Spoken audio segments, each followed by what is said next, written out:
so far?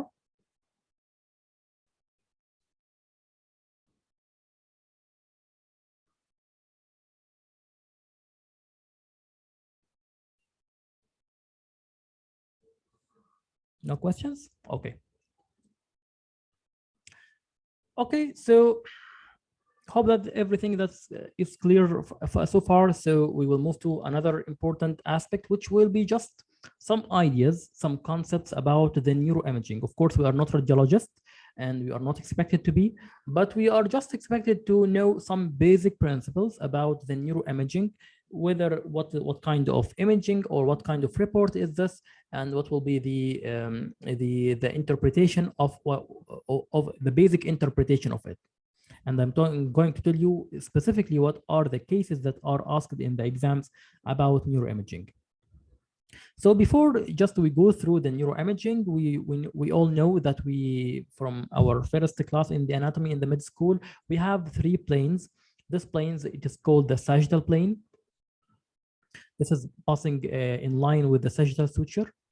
And we have another plane that's called the coronal plane, which is passing in line with the coronal sutures. And we have another plane, which is called the transverse plane. In ophthalmology, we usually doesn't mention the word transverse section, but we just, or rather than we are saying it is an axial section or axial plane. So speaking about the brain, this is the axial, and this is the coronal, and this is the sagittal. So it's important for you in order to know what will be the section in the brain. So what will be this? This will be the axial section. This is an axial section of the brain. And what will be this? This will be a coronal section in the brain. And this will be a sagittal section in the brain. And by the way, sagittal section is it is morely is reserved for MRI rather than CT. So this is a CT scan, and this is a CT scan, and this is an MRI. So speaking about different kinds of CT or MRI, so we need to differentiate whether what will be this, where is the CT or the MRI. For the CT scan, you can see that the tissues are adherent to the bone. So the bone here in the CT scan is whitish or hyperdense. And you can see that the tissues or the brain tissues is adherent to it. So this means that this is a CT scan. On the other hand, the bone in the MRI is black. So this black is the bone. And you can see that this bone is separating the skin, which is whitish outside, and the brain tissue, which is whitish inside. So unlike the adherent tissues to the bone, there will be space between the bone. You can see that there is a space, whitish, hyper intense, followed by hypo intense, followed by hyper intense structures. So this is one thing to differentiate. The second thing is that the resolution itself, so the resolution of the MRI tended to be more clear with more details, as it will focus more on the soft tissues, unlike the CT scan. And also the section, as I told you, that the section is tend to be in sagittal section, it will be more with the MRI rather than the CT scan.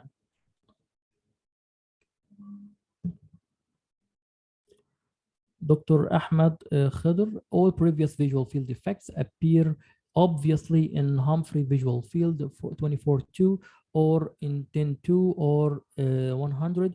Well, it will depend on what is the lesion that you are examining. If you are examining like a neurological lesion, so you are expecting affection of the peripheral field, so you order the 24-2.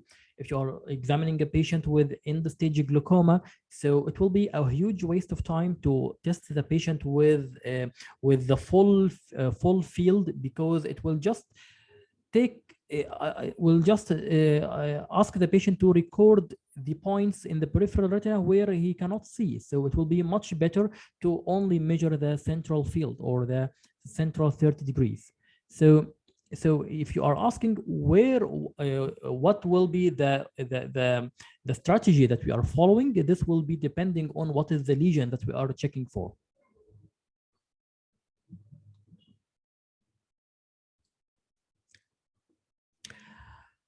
Okay, so back to the CT or MRI. So speaking about the language, how can we describe a CT or an MRI? For the CT scan, we describe if it is whitish, we say it is hyperdense. If it is blackish, it is hypodense. If it is midway in between or grayish, it is isodense. The MRI, we describe it by intensity. So a whitish lesion, it is hyper intense. Blackish lesion, it is hypo intense, and the grayish lesion will be iso intense. Another thing to comment on is in the MRI, some techniques of radiology, they are called the T1 or T2. So the T1 or T2 are different techniques in radiology related to the water content. So they will be like in this is what's called the T1. This patient has this technique is called the T1, and in T1 the fluids appears black, like in vitreous here appears black. So this is called T1, and this study is called the T2, where the fluids appears whitish. So appears whitish, it is a water study. So the more water content, the more hyper intense of the structure. So that's why the vitreous here appears whitish. Why this is important? Because this will be helpful in differentiating different lesions. So some lesions may be hyper intense on T1 and hypo intense in T2, or the reverse, or can be hyper intense in both. So this will be helpful to differentiate the different lesions. Like for example, in the choroidal melanoma, so for the choroidal melanoma, it will be hyper intense in T1 and hypo intense in T2.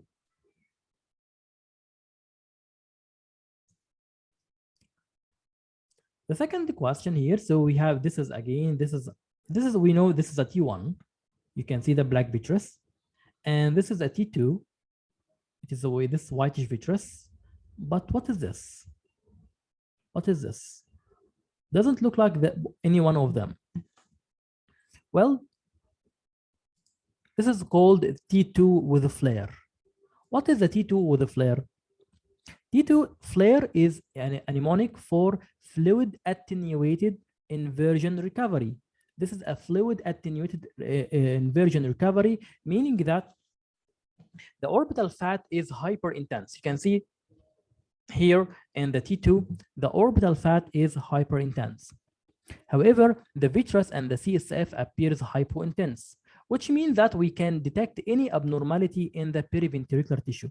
You can see this is the T2. You can see the hyperintensity of the CSF. You can see that present in between the sulci and the gyri of the brain. What happens in this T2 with flare? It appears black. So why did it appears by black? Because we did what's called the fluid. You know, we said that the T2 is a water study, so it is related to fluid. We do fluid attenuated inversion recovery, flare. So this means that we just attenuate the signals coming from the fluid and also attenuate the signals from the CSF and from the vitreous, so that if there is any lesions present in the periventricular areas, like if there is multiple sclerosis plaques, they will appear more clear. So we order that for cases of for multiple sclerosis when we are considering multiple sclerosis plaques. So this is a technique for T2. You see here, this is a T1 of the same patient. This is a T2 for the same patient, and this is the T2 with flare of the same patient. So you can see clearly how did the T2 demonstrates the periventricular plaques of the multiple sclerosis. This is very important. It's asked in the exams as well. So if we are asking by far what will be the most common radiology report that appear in the brain in the ophthalmology exam, it will be the multiple sclerosis brain section, which is this one.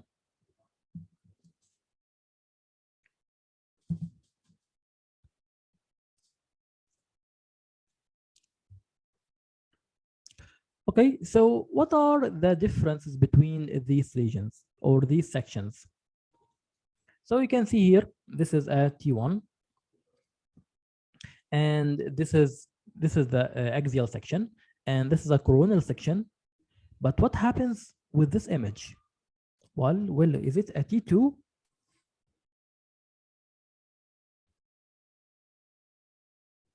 No, this is not a T2. It is what's called the T1 with a stair. T1 with a stair.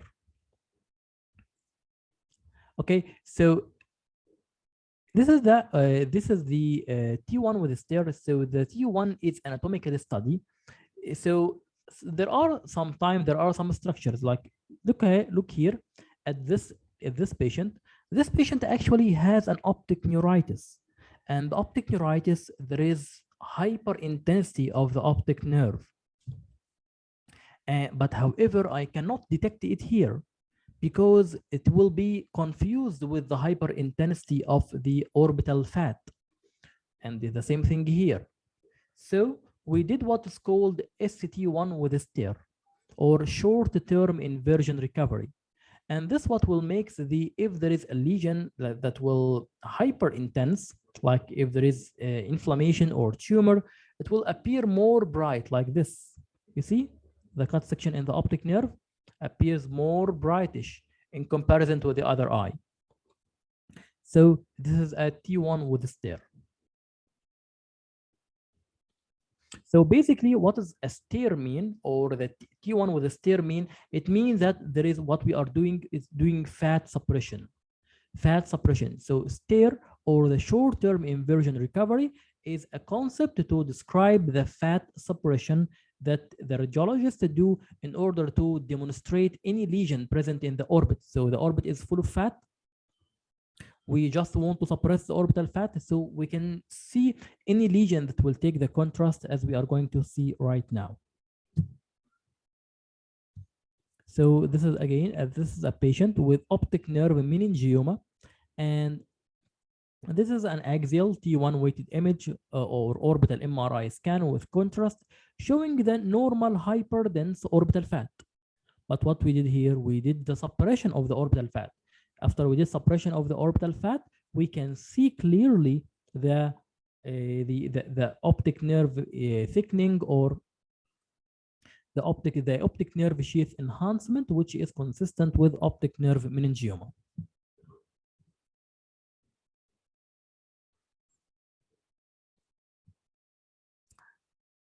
Okay, you don't need to know all the details about the stair and the flare, but you just need to know what will be the rule of the contrast. So you need to know what will be the type of the imaging and the radiology, and whether it is have contrast or not.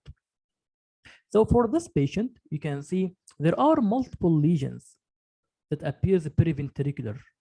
However, they are not very evident. And when this patient received the contrast, well, they appear very bright. So there is 1, 2, 3, 4, 5, 6, 7, 8. These are 7 periventricular lesions, white plaques. These are consistent with multiple sclerosis. So these lesions. What will be the rule of contrast? The contrast is an intravenous material that is called the gadolinium that is injected, so that they will, if there is any lesion that will lack blood-brain barrier, like if there is a lesion, inflammatory lesion, or tumor that doesn't have a blood-brain barrier, this lesion will acquire this contrast. So this will lead to enhancement of the lesion. It appears more bright. So this will be more indicative of inflammatory or a neoplastic lesion. You see this patient. This is the patient, no contrast, can show only brain edema. So there doesn't appear very clear. However, on injection of the contrast, you can see that there is a brain tumor. This patient has brain metastasis. So this will be very important to detect if the patient has any inflammatory or any neoplastic lesions or not.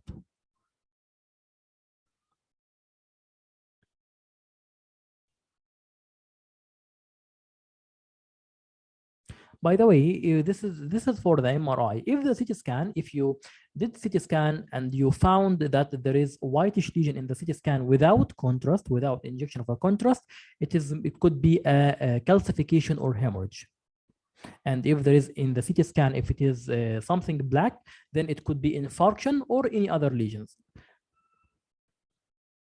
But when does the in the CT scan appears a lesion that appears with hyper intense or hyper dense with the contrast?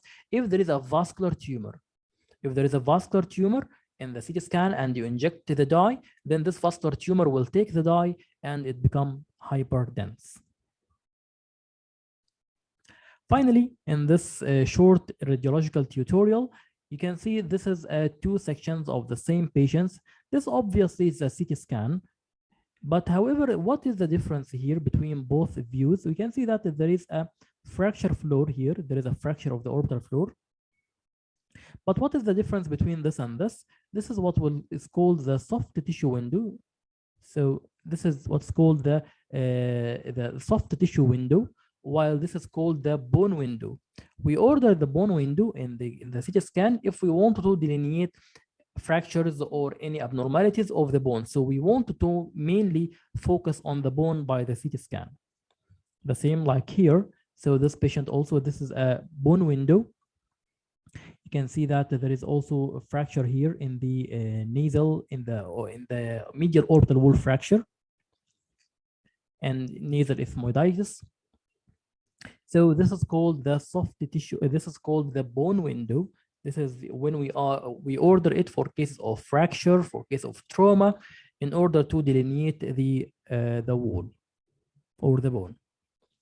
So to summarize, sometimes they ask you in the exam which investigations to order or which is better in different scenarios. So for every case of trauma, the CT will be of a choice, because the CT will be helpful to know any trauma, any fracture of the bones, and also will be helpful to detect any foreign body, especially if metallic, because if there is metallic foreign body, it will be contraindicated for MRI.